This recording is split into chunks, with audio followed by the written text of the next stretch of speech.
माचीपेठ परिसरातील स्फोट प्रकरणी दोघांना अटक।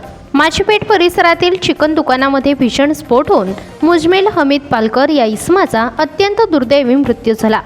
या प्रकरणाचा सातारा शहर पोलिसांकडून तपास करत असून गुरुवारी या संदर्भात दोघांना अटक करण्यात आली आहे।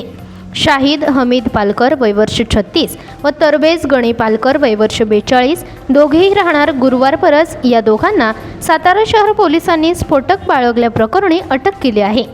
सातारा शहर पोलीस, बॉम्ब शोध पथक आणि दहशतवाद प्रतिबंध विभाग या तिन्ही पथकांकडून या स्फोटाचा अन्वयार्थ लावला जात आहे। फटाक्याचे दारूजवळ बाळगून त्याचे आपटवार बनवताना मुजमेल पालकर यांचा दुर्दैवीरित्या मृत्यू झाला, अशी माहिती पोलीस तपासात समोर येत आहे। तपासाच्या दृष्टीने पोलिसांनी याबाबत अद्यापही ठोस कारणे दिली नाहीत। रात्री उशिरापर्यंत पोलिसांकडून घटनास्थळी ठिय्या देण्यात आला होता।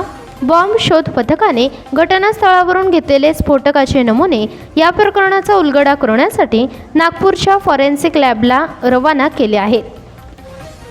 याबाबतची माहिती सातारा शहर पोलीस स्टेशनचे पोलीस निरीक्षक राजेंद्र म्हस्के यांनी दिली। ते म्हणाले, या प्रकरणी गुरुवार परजवरील मृताचे चुलत भाऊ शाहिद पालकर व तरवेज पालकर या दोघांना अटक करण्यात आली आहे। धोकादायक स्फोटके जवळ बाळगणे आणि इतरांच्या जीवितास धोका निर्माण करणे असा ठपका त्यांच्यावर ठेवून त्यांना अटक करण्यात आली आहे। त्यांना गुरुवारी सातारा न्यायालयासमोर हजर केले असता 7 ऑक्टोबरपर्यंत पोलीस कोठडी देण्यात आली आहे। या स्फोटकामध्ये हरून बागवान व उमर बागवान हे पिता पुत्र दोघे जखमी झाले आहेत। यापैकी उमर बागवान यांना खासगी रुग्णालयातून उपचारानंतर घरी सोडण्यात आले। फॉरेन्सिक लॅबने पाठवलेल्या स्फोटक नमुन्यांचा अहवाल नागपूरवरून आल्यानंतर या प्रकरणाचा आणखी सखोल उलगडा होणार असल्याचे राजेंद्र म्हस्के यांनी सांगितले आहे।